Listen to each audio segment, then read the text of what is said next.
Bonjour à tous. Nous sommes heureux de vous accueillir aujourd'hui pour cette vidéoconférence pour vous présenter le projet intitulé Portefeuille de 55 centrales solaires sur toiture. Aujourd'hui, nous sommes rejoints par Charles-Louis Dutry d'Aquitaine Énergie et de France Solis, de Mouez Jalali de Zénith Solaire et de Théo Levenez de l'Endosphère. Alors, Charles-Louis, je vous laisse commencer. Oui, bonjour à tous. J'ai créé Fransolis en 2009. J'ai commencé donc à développer des centrales essentiellement dans la région Poitou-Charentes. Les premières centrales ont été mises en service à partir de la fin 2010. Je suis toujours, la particularité de toujours être resté propriétaire des centrales que j'avais développées. Je suis actuellement propriétaire d'un parc assez important dans la région Poitou-Charentes qui va monter à 400 centrales d'ici la fin 2025, avec un portefeuille qui représente environ 80 mégawatts.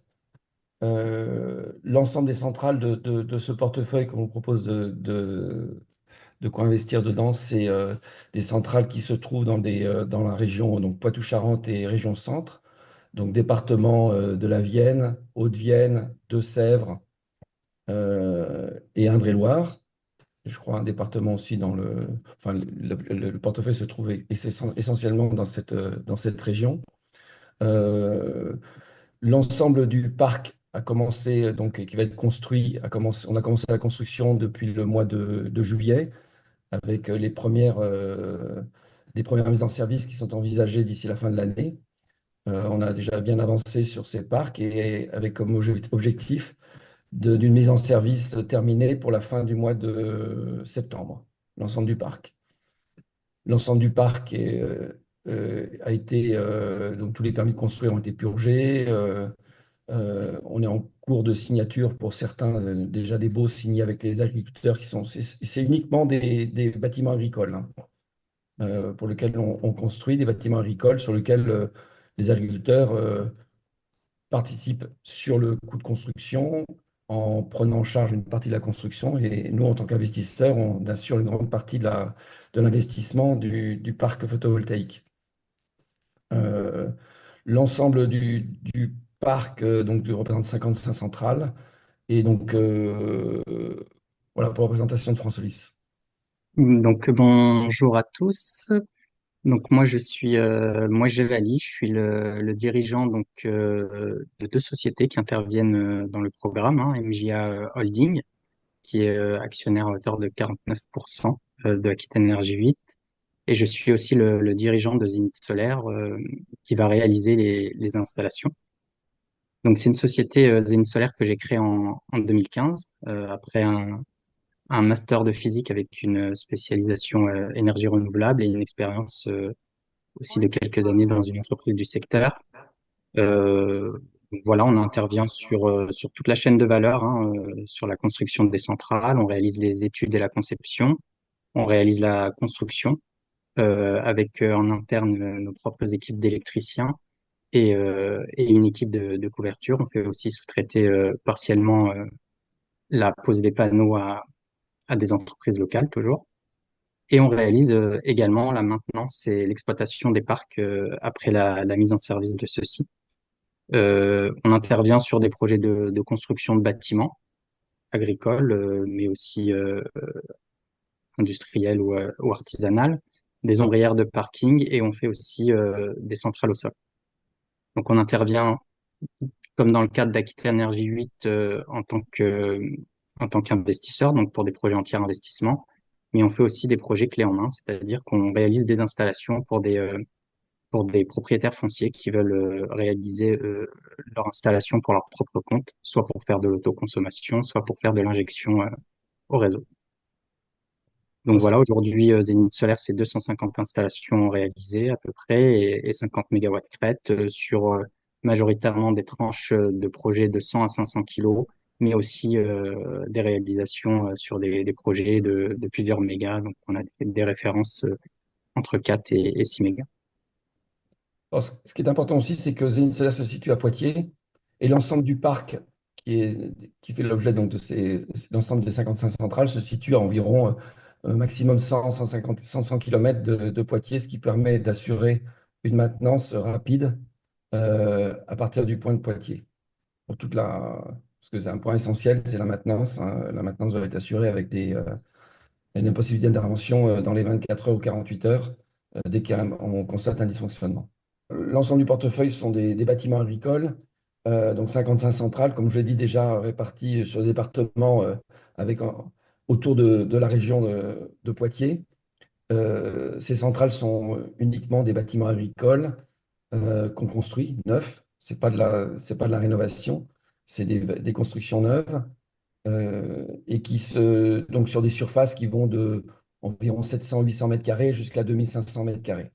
Donc avec un maximum de 500 kilowatts crête, puisqu'on est tous en contrat d'achat sur les guichets ouverts de DFOA. Donc il n'y a pas de centrale qui dépasse les 500 kilowatts. Voilà pour le parc. Donc on a 11,8 mégawatts de puissance installée, ce qui représente une production annuelle environ de 13 500 mégawattheures par an dans l'année. Ça, c'est les estimations qui sont faites par les études faites par Mojali, par Zenith Solaire au niveau de son bureau d'études. Pour les estimations, on utilise un logiciel PV6, hein, qui est un standard pour réaliser ce type de prévision. Voilà. Très bien, ben, je vais prendre le relais dans ce cas. Bonjour à tous. Alors, je vais parler un peu plus de l'aspect financier et puis donc du financement qu'on met actuellement en place pour Aquitaine Énergie 8. Donc, ce portefeuille qui vous a été présenté, ça représente à peu près donc des coûts d'investissement de l'ordre de 16 millions 4. Et après, ça se répartit entre une dette bancaire de 14 millions, de 14,7 millions qui est apportée par des banques du groupe BPCE, notamment Energeco, donc des banques reconnues sur le secteur des ENR, des apports en fonds propres donc par les porteurs de projets, donc qui sont messieurs Dutruy et Jalali, à hauteur de 650 000 euros, et puis donc ensuite la présente collecte de financement participatif qui vient financer une partie des fonds propres. Donc, comme voilà, ça a déjà été dit, on est sur un portefeuille de projets dont le développement, donc, sur la fin de développement, donc on atteint ce qu'on appelle le stade prêt à construire, qui est donc ce sont des centrales qui bénéficient d'un contrat sécurisé avec un tarif sécurisé sur 20 ans, des baux, notamment des baux à construction sur 30 ans. Donc voilà, on a un cadre contractuel sécurisé. Voilà, on a un risque résiduel qui est plutôt faible. Maintenant, il reste à faire la construction. Mais voilà, on est sur une technologie maîtrisée, sur des bâtiments voilà, maîtrisés. Un des éléments d'analyse qu'on a regardé, nous, quand ce projet nous a été présenté, c'était voilà, le track record des porteurs de projets. Et donc, ce sont des entreprises présentes depuis un certain temps sur le secteur, qui ont construit beaucoup de centrales et avec différents pipes qui ont été financés au fur et à mesure du temps, à chaque fois avec des portefeuilles un petit peu plus grands. Donc voilà, ce sont des éléments de confort. Notre analyse, elle a également porté sur les aspects légaux et techniques du projet. Il y a eu des cabinets de premier plan qui ont réalisé ce qu'on appelle donc des audits de productibles sur les calculs de production, des audits techniques sur le choix des matériaux, notamment la technologie, etc. Donc ça, c'est le cabinet Everose, très, très connu dans le secteur. On a également un audit légal qui a été réalisé par Énergie Légale sur les différents contrats et autorisations relatives aux centrales. Ensuite, pour parler peut-être un petit peu plus spécifiquement du financement et de la collecte en cours, donc on est sur un objectif de collecte à 1,05 million. Ce sont des obligations convertibles. Elles ont une durée de 8 ans, donc c'est vrai que c'est une durée un petit peu plus longue que ce qu'on a l'habitude de proposer sur la plateforme. Et en fait, la manière dont on a structuré et choisi cette durée de financement, c'est tout simplement pour en fait se caler à la capacité de remboursement du portefeuille. On a un modèle financier complet qui nous a été fourni. On a regardé un petit peu les hypothèses qui ont été prises, etc.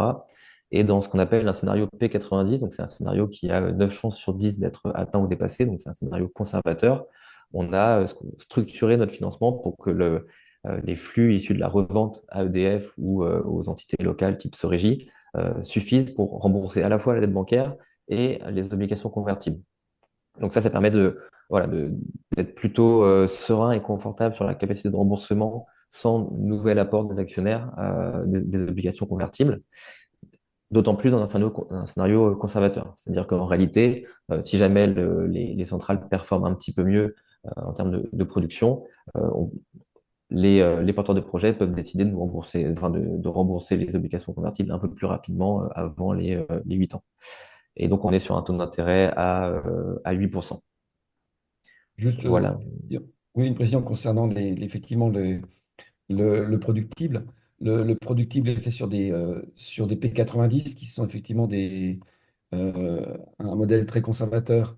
Nous, on se passe plutôt sur des P50 qui donnent euh, une production qui est à peu près 10 à 15, qui est environ 15 à 20% supérieure au P90, nos P50. Donc, on est assez confort dans la réalité pour réaliser nos chiffres d'affaires, quelle que soit l'incidence climatique. Parfait. Et alors ensuite, peut-être si on passe aux échéanciers. J'imagine qu'il y aura peut-être des questions sur l'échéancier parce qu'on a mis en place un petit mécanisme un petit peu différent. On a capitalisé les deux premières échéances d'intérêt. C'est pour ça que vous voyez en fait aucun paiement sur les deux premières échéances. Ça, c'est pour en fait laisser un petit peu de marge de manœuvre à la société de projet le temps que la construction soit terminée et que les premières facturations auprès des DFOA arrivent. Donc en fait, c'est des intérêts qu'on va capitaliser, c'est-à-dire qu'ils vont s'ajouter au capital remboursé.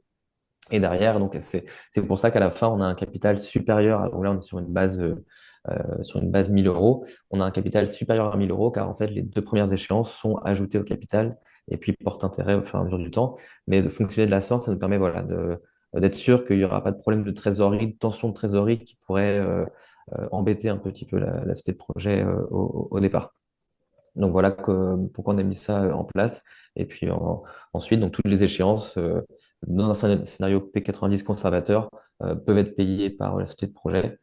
Et puis en termes de structuration, en termes de sûreté, alors on est sur des obligations convertibles, c'est-à-dire que dans certains cas de figure, alors elles seront, pour avoir le détail, il faut aller voir le contrat obligataire, c'est dans l'article 4.3.5, les cas d'exigibilité anticipée.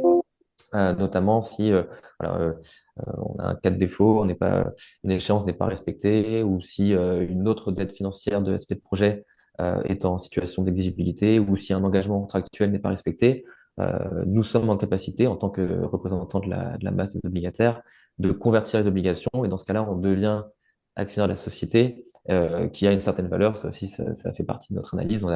On a valorisé la société. Si jamais demain on est obligé de convertir, et on doit forcer une vente, combien la société vaut. Et donc ça aussi, voilà, c'est un élément qu'on a calculé et qui nous rend confortable quand on le met en regard du financement apporté. Voilà un petit peu pour la structuration du financement.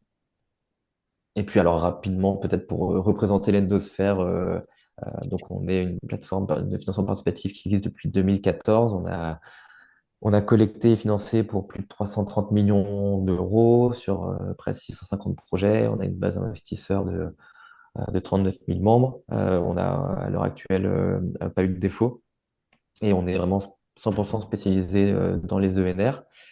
Et puis depuis lundi dernier, on a annoncé l'acquisition de l'Endopolis, qui était un de nos concurrents. Donc voilà, en intégrant l'Endopolis, maintenant on arrive sur une base d'investisseurs de plus de 100 000 membres et des financements cumulés de l'ordre de 600 millions d'euros. Donc voilà, on grossit un petit peu toujours dans le secteur des énergies renouvelables. Voilà, je pense qu'on peut passer aux questions-réponses à ce stade. Oui, il y avait Exactement. Si vous avez des questions, je vous laisse les envoyer via le chat, l'outil chat. On a déjà deux questions. Oui, donc il y avait une question concernant effectivement les risques climatiques liés aux tempêtes ou à la grêle. Mhm. Donc, tous nos bâtiments sont dimensionnés pour résister aux tempêtes. Les normes ont été revues après la tempête de 99. Donc, ça permet de supporter les grosses tempêtes. Concernant la grêle, mis à part enfin, moi, tu pourras en parler plus que moi, mais la grêle, on peut supporter la grêle. Après, effectivement, quand c'est des boules de pétanque qui tombent, donc on a un programme assurantiel qui prendrait en charge la casse éventuelle des modules photovoltaïques. Mais il faut vraiment que ce soit des gros grêlons pour que les modules cassent. En plus, c'est juste un impact. Ils continuent à fonctionner, mais ils ont un impact comme un pare-brise brisé, quoi. Ouais, Par- ça. Non. Non, bon après les modules qu'on utilise effectivement enfin, le verre sont munis d'un verre qui résiste à la grêle. Effectivement, quand on atteint des grêlons de taille importante, on l'a déjà connu dans le passé. Effectivement, ça a tendance à briser le verre. Ça ne met pas l'installation complète en rade. Et puis après, on a des solutions pour remplacer les quelques modules cassés. En général, c'est que quelques modules qui sont cassés sur le toit. Et on a une assurance d'exploitation, une assurance MPV qui est là pour venir couvrir ce risque et prendre en charge les coûts de réparation. Il faut savoir que on en a connu un épisode de grêle. Moi, j'ai exploité effectivement 400, plusieurs centaines de centrales, où j'ai eu une ou deux centrales qui avaient été impactées par des gros impacts de grêle.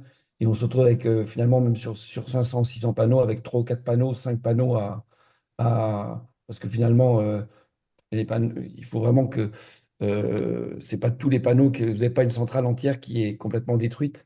Vous avez seulement quelques panneaux de modules à être remplacés.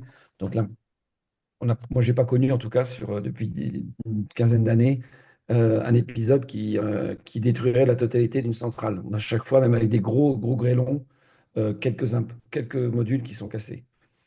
Voilà. Parfait, merci. Après, Concernant prochaine question. Oh, pardon, allez-y. comment l'exploitant agricole est-il partie prenante dans ce projet d'hangar neuf? C'est Bon, voilà, donc déjà c'est important, c'est que l'agriculteur il a un besoin de bâtiments et qu'il ne peut pas les financer. C'est-à-dire que c'est souvent en général soit des éleveurs, euh, enfin une grande partie sur des éleveurs, mais aussi pour stocker du matériel ou des animaux. Et ils n'ont pas les financements maintenant pour pouvoir se payer un bâtiment agricole. Donc, ils font appel à des investisseurs comme nous qui peuvent leur proposer de construire un bâtiment. Donc, l'agriculteur va prêter une partie va nous louer un bout de terrain sur lequel on va construire le bâtiment. L'agriculteur va pouvoir avoir l'usage gratuit du bâtiment.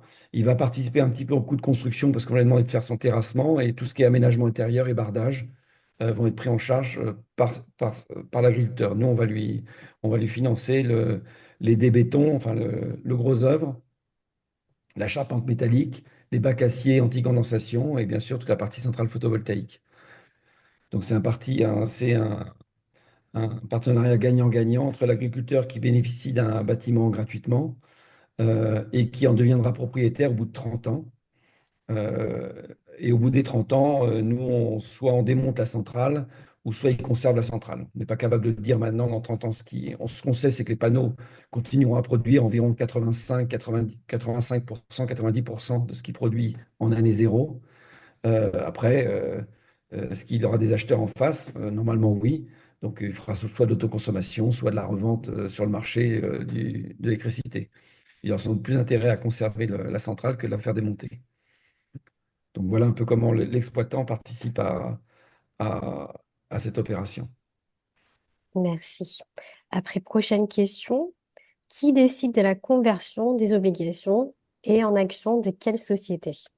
Je pense que c'est peut-être plus pour Théo cette question. Je vais prendre la main. Oui. Alors, donc, si jamais donc, il y a un cas de conversion qui survient, dans ces cas-là, c'est donc nous, en tant que représentants de la masse, on va convoquer une assemblée générale des porteurs pour présenter la situation. Et selon ce qui est décidé dans cette assemblée générale, on va pouvoir activer la conversion des obligations. Et dans ces cas-là, donc ce sont les obligations convertibles qui deviennent des actions de la société Aquitaine Énergie 8, puisque c'est cette société qui a émis les obligations convertibles. Donc c'est comme ça que c'est structuré. Et, euh, et la conversion doit nous permettre de détenir la majorité pour ensuite avoir voilà, un pouvoir de contrôle sur la société.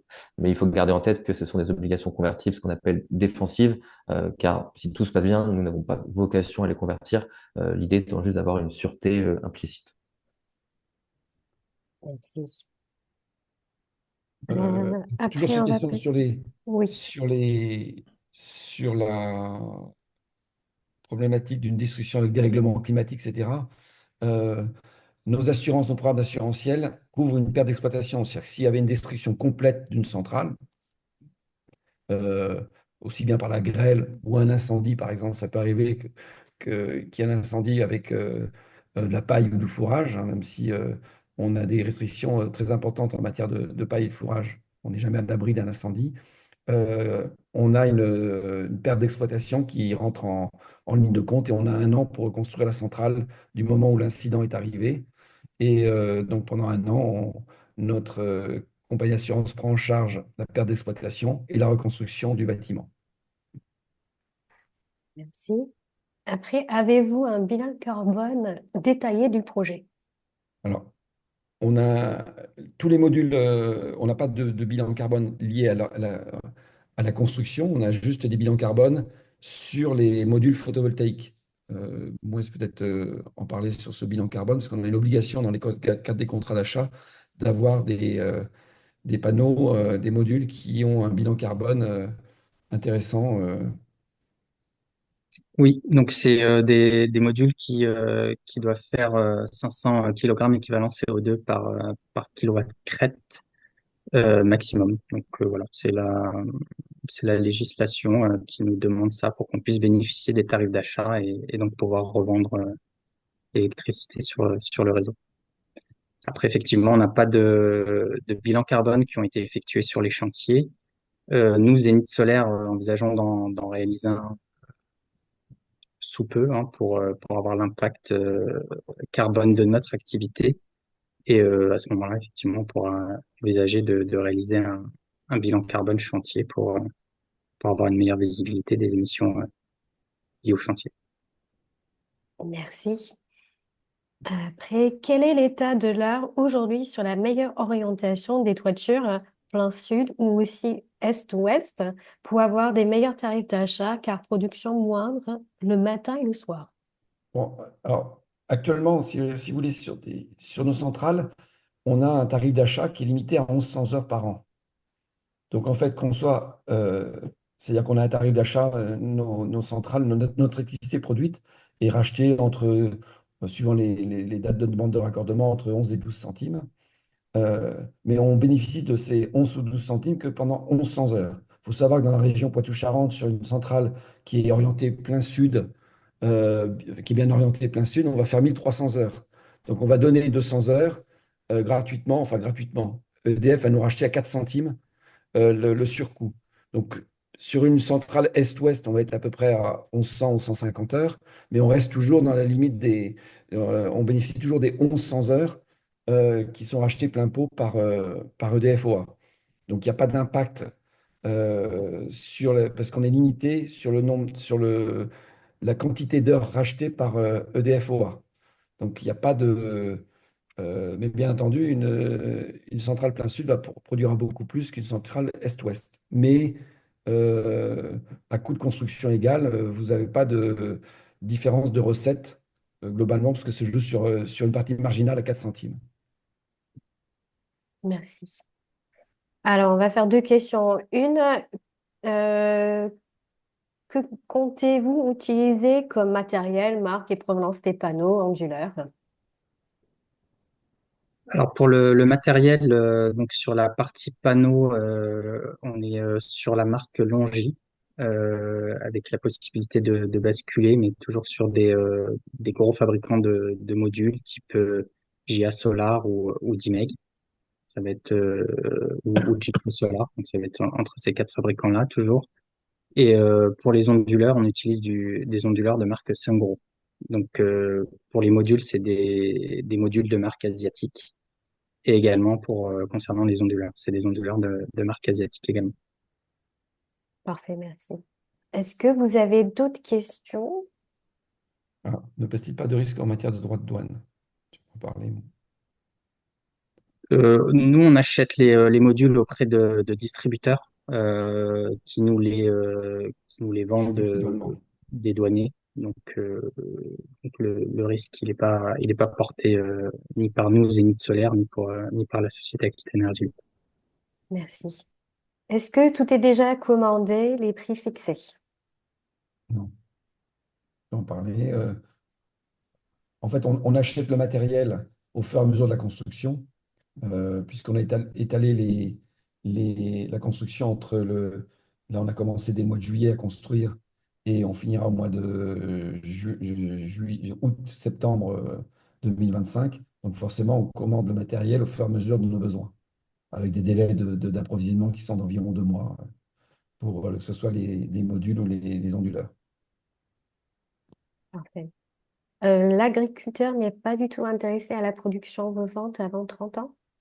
Oui, toute la production reste jusqu'à 30 ans. C'est nous qui conservons donc, pendant la période du contrat d'achat qui dure 20 ans euh, totalement. Enfin, et au-delà des 20 ans, c'est la même chose.